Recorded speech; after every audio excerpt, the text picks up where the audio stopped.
Towards the end of this video, I'm also going to show you the exact subjects that I studied, and I'm also going to give you some really brutal advice that I wish I had before I started this and any of the degrees I've ever started. I was actually terrified by the fact that I was getting older. A lot of people were getting ready to graduate, and I still hadn't figured out what I was doing with my life. And when I heard about naturopathy and started seriously thinking about pursuing it as a career, I kept remembering all the times that I pretended to cook up potions as a kid. The idea that I could bring that childhood magic to life by actually studying something evidence-based sounded really amazing to me. I was really excited, and I started to feel like finally everything was falling into place. I was also really into spirituality and synchronicities and the law of attraction back then. That definitely impacted my decision. I was absolutely sure that this is what I was going to do. I was going to become a naturopath, and I was super stoked and extremely comfortable with the trajectory of my life. And then a number of things started to turn the experience sour. This part of my journey might be kind of unique to this degree actually. I was getting a bit of passive-aggressive judgment about my degree, and coupled with the stress of uni and sleep deprivation, it was really getting to me.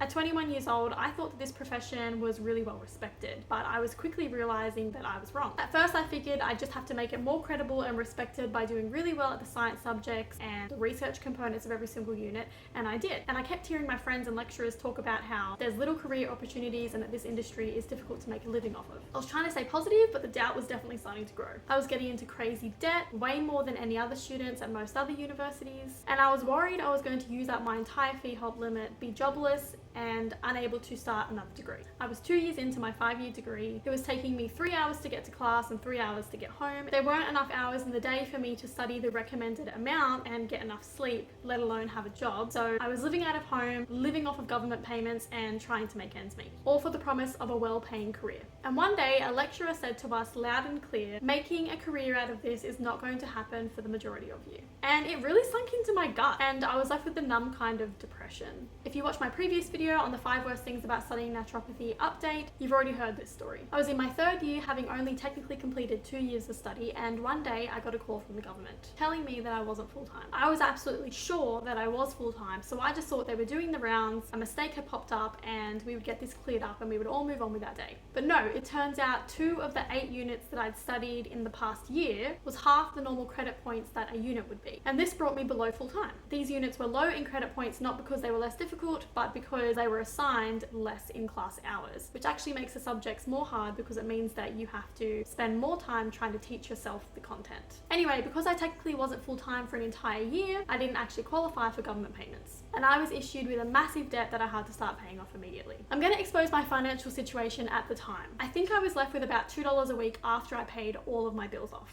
and that's not including spending money of any kind, not even Netflix or Spotify. That was rent, water, electricity, food, train ticket, car expenses, and petrol. Student allowance is less than minimum wage in Australia, so it's pretty hard to live on. And they told me they needed to take out a minimum of $20 a week. I got really depressed. I didn't know why I was doing anything. I had a colossal uni debt, and it was still only half the full amount as is, and now a massive debt from the government. I had already used 3 years of my life working towards a degree that was highly unlikely to land me a job in the industry even. So I quit. I was wasting my time, and I needed to start putting my time and my effort into something that was more reliable. That's the story of why I quit naturopathy. This next part is going to get some people upset maybe, but this is my opinion, so if you want to hear it, you've been warned. Fully qualified naturopaths are not doctors. I actually don't like the term naturopathic doctor because in my opinion it's misleading. Doctors have to go through 8 years minimum of study, and naturopaths only have to go through 4 or 5. And that's a fully qualified naturopath in Australia, which I think should be the minimum. Naturopaths do deserve respect and credit for what they do know, which is a lot more than the average person, but they aren't doctors. And we just don't cover all the same units as them. We do cover some, but not all of them. I'm saying we as if I'm a naturopath, I'm obviously not, but here is the unit guide for the degree that I was completing. And here are the units that someone studying to become a doctor would also study at the very beginning of their study career. While I have the unit guide here, I also want to point out that although this degree is evidence-based and heavily leans on science, there are some just crap units that, in my opinion, undermine the validity of the degree and the knowledge of the people who come away with this degree. For example, flower essence therapy is compulsory. It's compulsory units that have no bearing in science that I think hurt the scientific credibility of the degree and the people coming out of this degree. Okay, so if you don't hate me now, I'll tell you what I love about naturopathy naturopathy. I absolutely love herbal medicine and nutrition, mental health techniques, and lifestyle changes that can make a massive difference to a person's overall health. I love the philosophy behind naturopathy. I love the holistic approach and all of the principles such as first do no harm and doctor as teacher. These are all the really well-rounded and scientifically backed elements that make up a naturopathy degree. Degree qualified naturopaths that have studied units like these are people that you can trust with administering herbal medicine and other lifestyle changes. People who don't have degrees and call themselves naturopaths are people that you cannot trust. These are the ones that scare me, because terrifyingly, naturopaths are not yet regulated. You're actually allowed to call yourself a naturopath without any formal training in Australia and potentially give someone damaging or life-threatening advice. And this is why naturopathy feels like a red flag to lots of people. People who have a diploma in naturopathy, which I do actually, are not fully qualified, and I don't think you should take health advice from them. Some people are going to be really upset that I said that, but that is my opinion. Herbs are genuinely dangerous. There are some plants that can kill you if you eat 1 to 2 tiny seeds. There are some that will send you into cardiac arrest. And naturopaths use herbs that are this dangerous in a dose-dependent way.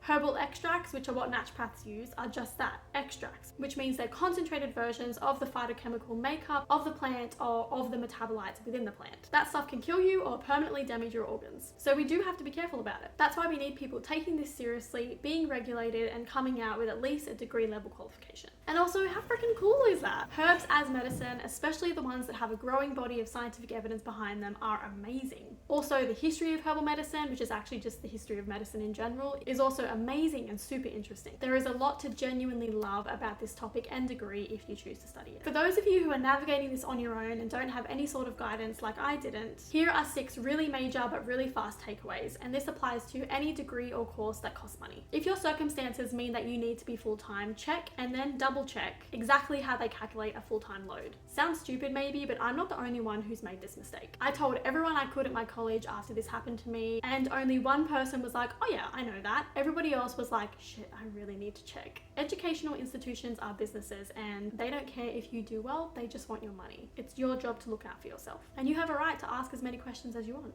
Look for jobs before you settle on a degree. This is to make sure you actually have job prospects in your area or in the area you want to live before you commit to going through with that degree. You don't have to make something that you love your career. You can just love it. You are only human, and how people treat you is going to impact you sometimes. Get to know yourself and what you're willing to navigate and put up with. And if you have any questions, pop them in the comments below and I will 100% get back to you. Like and subscribe if you're feeling it, and hit the bell icon if you want to get notified for whenever I put out any more videos. Bye!